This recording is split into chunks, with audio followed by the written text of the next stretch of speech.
Hola a todos y todas, yo soy Carlos Martínez y vengo a explicar un poco en qué consiste el ADSL, ¿vale? Pues hoy en día parece que cualquier tarea cotidiana comienza con encender el móvil y abrir la aplicación de turno. Y normalmente resulta una tarea sencilla o un buen punto de partida, ya que el acceso a internet y todo lo que esto conlleva ya está resuelto para nosotros. Pero, ¿qué pasaría si no tuviéramos nada de esto? ¿Qué pasaría si volviéramos a un punto donde solo tuviéramos línea telefónica tradicional? ¿Y cómo llegamos de este punto a tener acceso a internet en la palma de nuestra mano? Pues como ya sabéis, no siempre fue así. Por supuesto, mucho antes de TikTok y los smartphones, la telefonía era completamente analógica. Y el procesamiento de señales ni siquiera era una disciplina. Los cambios sociales, como el éxodo rural y el aumento de la movilidad, provocó que en la década de los 50 esto amenazara, al haber un mayor uso de la línea telefónica, amenazara con inundar y cargarse la capacidad de los teléfonos, de la tecnología presente en aquellos momentos.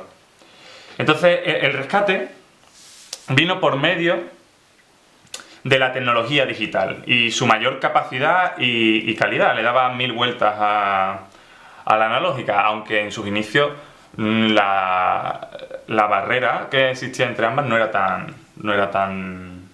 tan alejada, no era tan grande.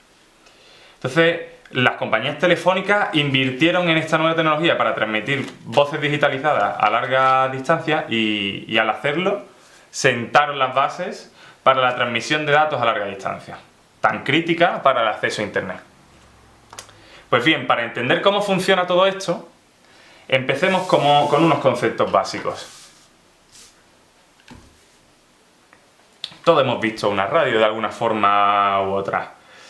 Rebobinemos y volvamos al analógico, y si todos hemos visto una radio, todos hemos escuchado la radio a veces, pues estaremos familiarizados con los términos AM y FM. Pero, ¿qué significa esto realmente? Bien, pues vamos a ponernos en el lugar del ingeniero o ingeniera que quería enviar varias señales analógicas a través de un mismo medio, como ocurre en la radio. Yo tengo una señal diferente en cada emisora y quiero enviarla a través de la radiofrecuencia. Entonces, si visualizamos un poco las señales y nos comemos el coco lo suficiente, seguramente se nos acabase ocurriendo la misma idea que se le ocurrió a estos ingenieros e ingenieras. Si cogemos una frecuencia portadora y a dicha frecuencia modulamos esta señal modificando la amplitud, de modo que la misma frecuencia yo voy modificando su amplitud y haciéndola más grande y haciéndola más chica, pues el receptor podría fácilmente demodular dicha señal, conociendo la frecuencia portadora que quisiera de la señal que queremos transmitir, que él quiere reproducir. Y pues bien, este es el principio detrás de la Amplitude Modulation o AM, ahora ya prácticamente en desuso. Pues bien, del mismo modo, sería intuitivo ajustar igualmente en torno a una frecuencia portadora conocida, ajustar basándonos en la señal que quisiéramos comunicar, pues ajustando la frecuencia, pues el receptor solo necesitaría conocer la señal, la frecuencia portadora, y demodular la señal de este modo. Si yo a esta frecuencia la aumento y la hago más lenta, y luego la acelero en torno a esta frecuencia, pues el receptor podría interpretar la señal que le estamos queriendo transmitir. Y esto es conocido como Frequency Modulation o FM. Vale, pues además de estas dos técnicas hay otra técnica menos conocida y poco usada en el entorno analógico, que es la Phase Modulation, que consiste en poner una señal analógica dentro de otra modulando la fase, ¿vale? Si recordamos las fases de las señales, pues bien, yo podría indicar con una fase y un cambio de fase. Aquí, ahora lo explico. Aquí tendríamos nuestros cambios de fase, si este es el 0.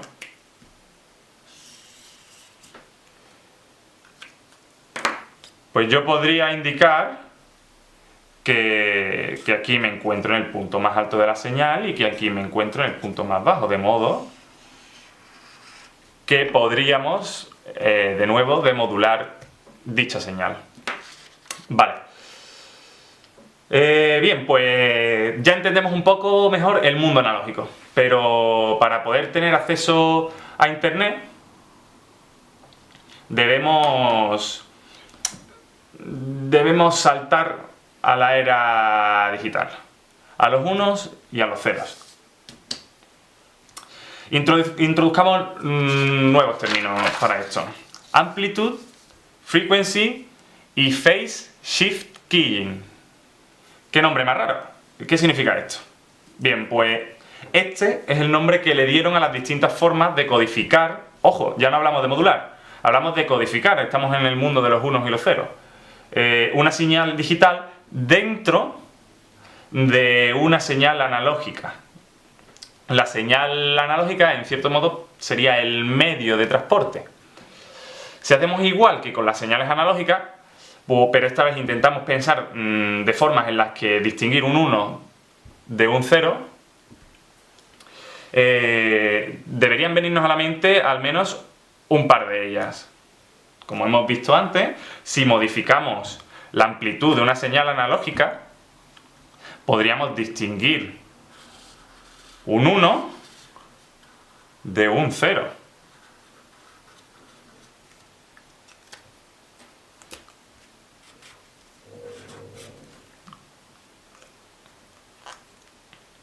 Un 1 de un 0.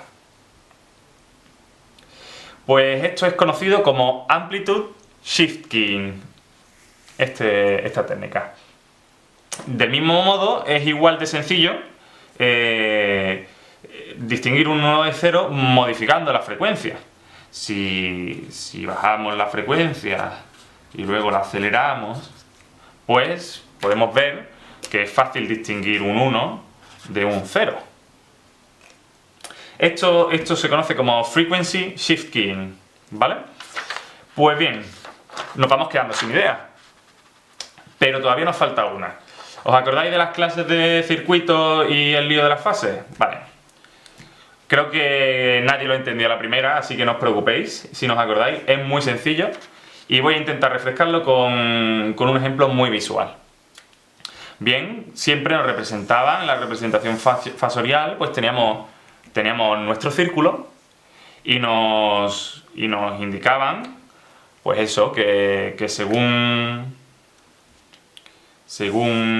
el cuadrante y el ángulo, bueno, pues tú tenías aquí tu intensidad, el módulo de tu tensión o de tu intensidad, y luego pues el ángulo que formaba dentro del círculo pues es su fase, teniendo estas 0 grados, 90, 180 y 270. ¿Vale? Esto es muy abstracto. ¿En qué se parece esto a un seno o a un coseno? Pues bien, vamos a hacer aquí un poco de Art Attack, a ver si cortamos el círculo. Tenemos nuestro círculo.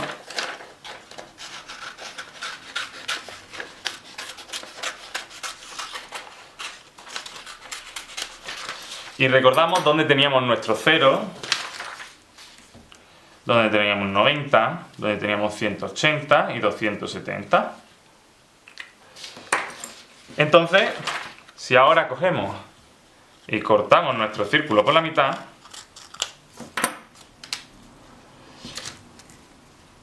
y voy a quitar los folios para que se distinga un poco mejor, cortamos nuestro círculo por la mitad, esto ya tiene una forma más conocida, ¿verdad?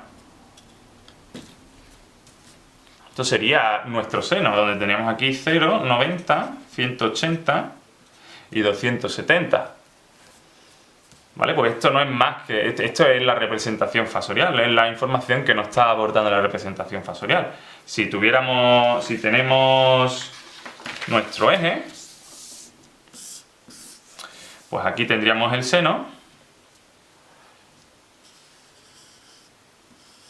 aquí tendríamos el seno, y el coseno simplemente pues estaría adelantado 90 grados su fase.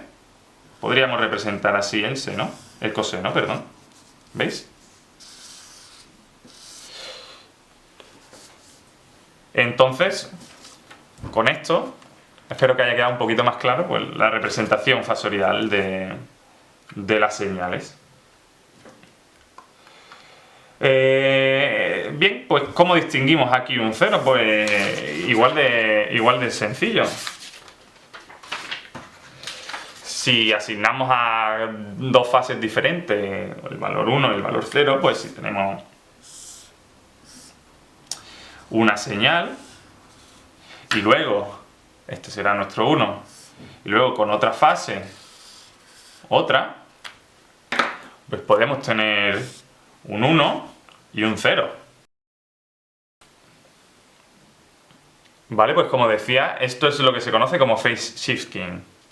Pues cuando el sistema telefónico se convirtió a digital y nació el procesado digital de señales, hubo que elegir a qué velocidad transmitir los datos y se decidió un muestreo de 8 kHz, muestreando a 12 bits y comprimiéndolo ligeramente hasta 8 bits, usando PCM o Pulse Code Modulation. Esto daba como resultado pues, una tasa de bits de 64 kilobits por segundo. Pero lo importante del muestreo a 8 kHz no es este dato en sí, sino que existe un teorema, el teorema de Nyquist, que lo que nos dice es que para mantener la fidelidad de una señal analógica cuando la muestreamos, debemos de muestrear al doble de la frecuencia analógica que queremos representar.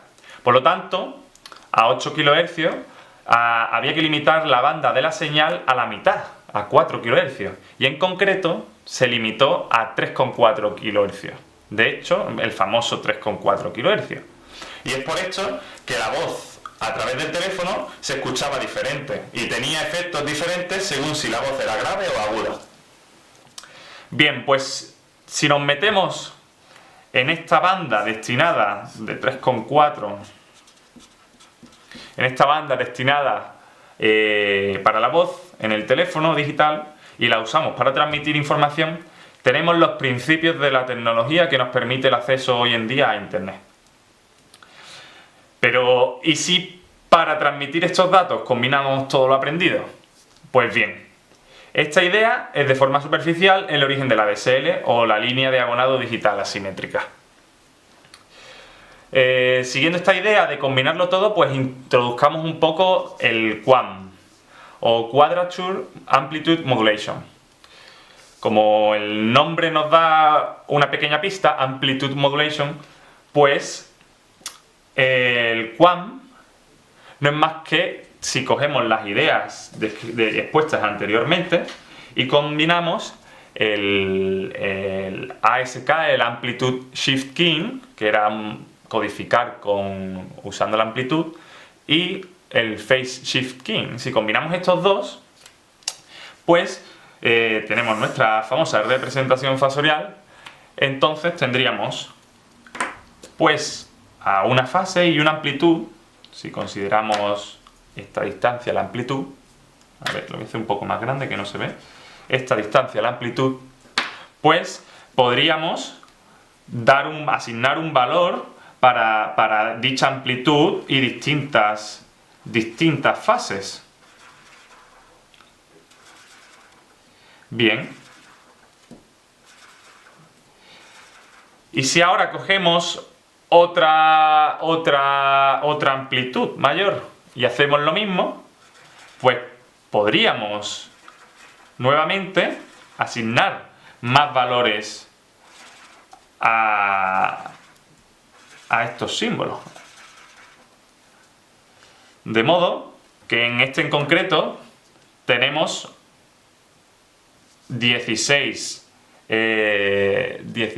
puntos diferentes. Esto podría conocerse como 16 QAM. Lo que pasa es que en la realidad las amplitudes y las fases que se usan tienen otro aspecto. Esto es a modo de explicación. De modo que aquí pues podríamos codificar en cada símbolo, en cada valor de la amplitud y la fase, 4 bits. Podríamos transmitir 4 bits por símbolo. Bien, pues durante muchos años, usando esto, se intentó, y para cada frecuencia dentro de los 3,4 kHz, se intentó meter el máximo número de comunicaciones digitales en este ancho de banda. Y en los comienzos pues era sencillo, 2 tonos a 2 frecuencias diferentes, pero muy rápido, con el tiempo, la gente se volvió muy habilidosa para meter a presión y exprimir todos estos cambios de fase, amplitud y frecuencia en el ancho de banda que ocupaba la voz, para acercarnos finalmente a 56 kilobits por segundo.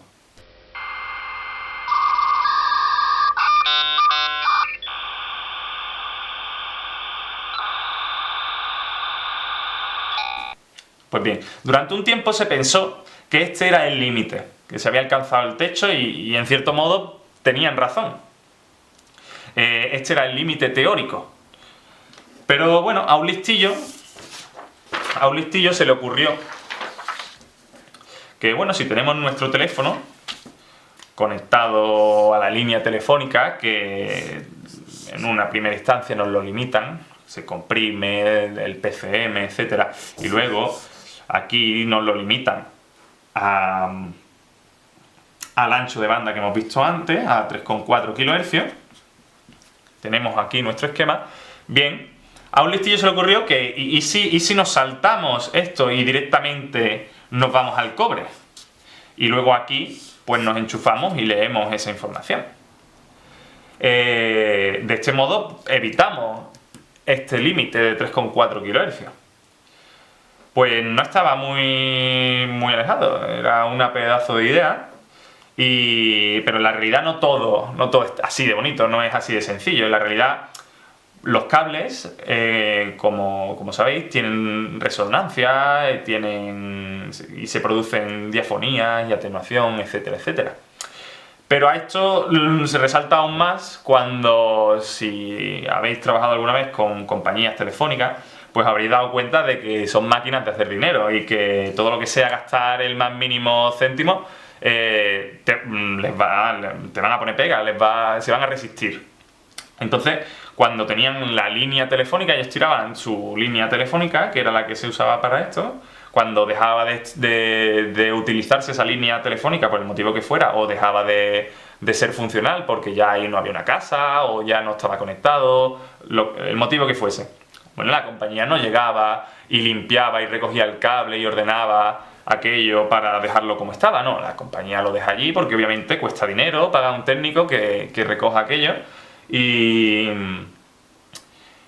bueno, lo dejo ahí y ya será un problema del futuro. Bien, ¿no? Lo ideal sería que tuviéramos nuestra conexión de un punto a otro, con nuestra línea de comunicaciones ahí, perfecta, pero bueno, la realidad más bien es algo así. De modo que, como podéis imaginar, pues existe resonancia, interferencia, que se producen diafonía, acoplamiento, atenuación y muchos de los efectos pues, que ya hemos visto en la asignatura.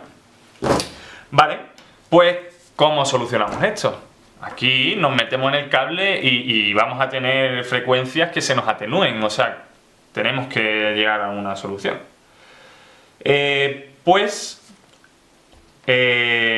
Vamos a introducirlo con una pequeña gráfica. Si tenemos el caso ideal aquí, donde tenemos la frecuencia y aquí tenemos la respuesta en frecuencia, con la atenuación, pues tendríamos más o menos una gráfica aproximadamente así, ¿vale? Más o menos. Entonces, claro, este sería el caso ideal. El caso que le hubiera gustado al que se le ocurrió la idea de saltar el cable que fuera. Pero donde, claro, reservábamos nuestro ancho de banda para la voz. Lo reservábamos, los 3,4 kHz.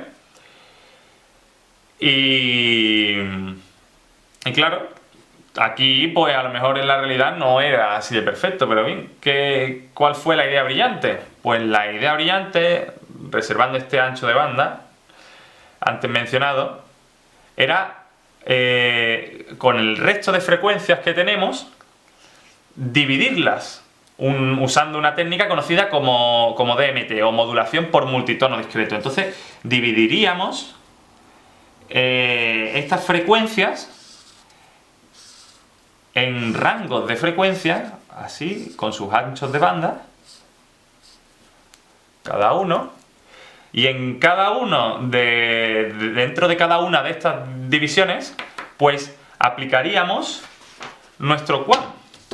Meteríamos aquí el QAM y tendríamos en cada una de ellas, pues esta codificación.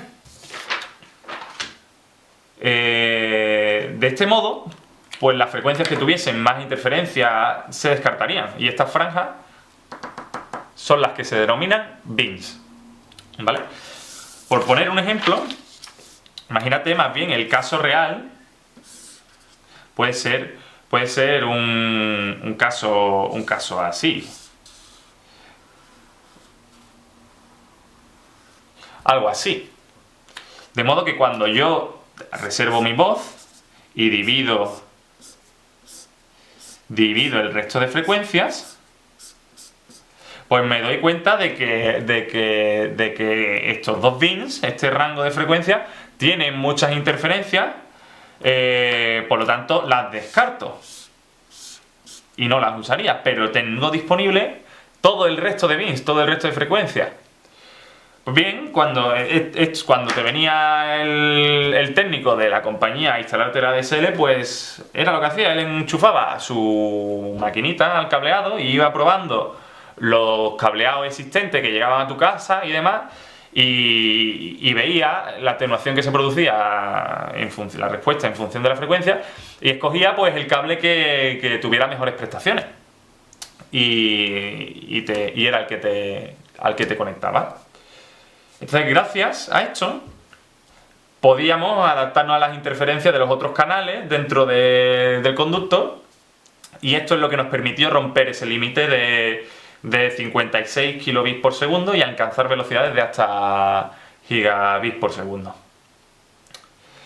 Y bueno, pues en los ya antiguos routers de ADSL, antiguos, aunque no hace tanto, pues había ciertos routers de la marca Cisco que nos permitían, mediante un comando, en concreto el comando es show DSLint, pues como decía, con el comando show DSLint y la interfaz, si no me equivoco. Pues con este comando podíamos obtener información muy detallada de la conexión. Nuestro router nos escupía una información muy detallada de esta conexión. Y bueno, pues voy a mencionar un poco por encima los principales datos que nos aportaba este comando, por si en algún momento dado pues os encontráis con con uno de estos routers y tenéis que ver esta información, pues que os hagáis una idea de qué significa cada cosa. Vale, pues principalmente lo que nos indicaba este comando, pues nos mostraba información sobre la capacidad, el porcentaje de capacidad usada de subida y de bajada, ya que como hemos visto, pues no, en el mundo real no se aprovecha el 100% de la señal, bueno, de todo el rango de frecuencia, ya que hay bins que por interferencia pues no se usan y no podemos aprovechar todo, o no podemos aprovechar todo su potencial. En vez de a lo mejor aplicar un QAM 64, pues aplicamos un QAM 32 o un QAM 16. Entonces pues eso no se usa, y entonces nos mostraba pues una información en porcentaje de la capacidad que teníamos disponible para la subida y para la bajada.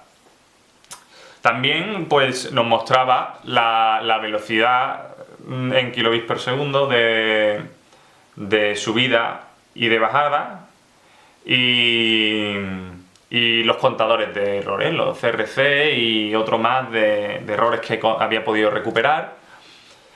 Y eso, bueno, y lo más interesante quizás fuese una tabla. Entonces nos encontraríamos una tabla un tanto rara, 00, y así un montón de numeritos aquí, o igual, un montón de numeritos, y aquí pues veríamos muchos numeritos, en concreto 256 numeritos. Pues bien, ¿qué son estos 256 numeritos que nos encontramos aquí? Pues si nos venimos aquí,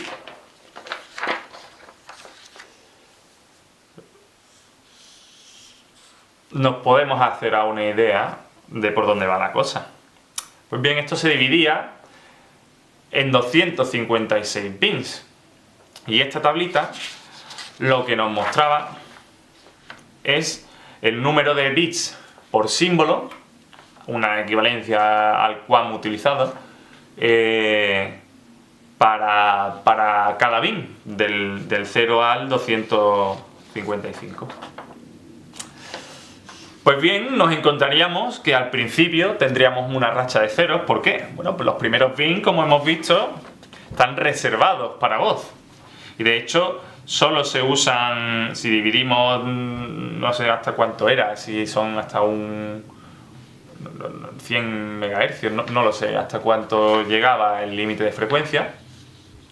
Pero bueno, más o menos aproximadamente los 4 o 5 primeros en la voz, y le dejamos pues un margen de 2 bins hasta empezar ya a ver numeritos. Empezaríamos a ver un 2, un 4, un 6, un 7, un 8, un 8, 9, 8, 7, 7. Esto ahora mismo me lo estoy inventando, pero la tablita sería así. Bueno, no lo he dicho, pero el valor de este número va de 0 hasta f, es en esa decimal.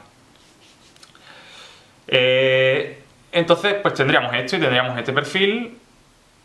Esto bajaría de nuevo, 6, 4, 2, y nos encontraríamos, después de aproximadamente pues unos 22 bins, pues nos encontraríamos otra racha de ceros. Otra racha de ceros. Y tendríamos aquí, pues esta sería la separación entre la subida, el upstream y el downstream que nos ha asignado nuestra compañía, de los bins que nos había asignado nuestra compañía. Los bins dedicados a subida y los bins dedicados a bajada. Y aquí pues repetiríamos lo mismo. Pues tendríamos pues, el perfil pues, de ruido, de atenuación y demás, pues más o menos así. 2, 4, 6, subiríamos, tendríamos muy buena, 9, 8, 9, 9, 9. ¡Buah, qué bien nos va! Y a lo mejor pues nos encontraríamos un 0. Un 0. A lo mejor al siguiente 9, 8 y nos encontramos un 2. Bien, estos son, como mencionaba, pues los bins que por interferencia, pues su atenuación, pues no se usaba el bin a su máxima capacidad o directamente se descartaba su uso.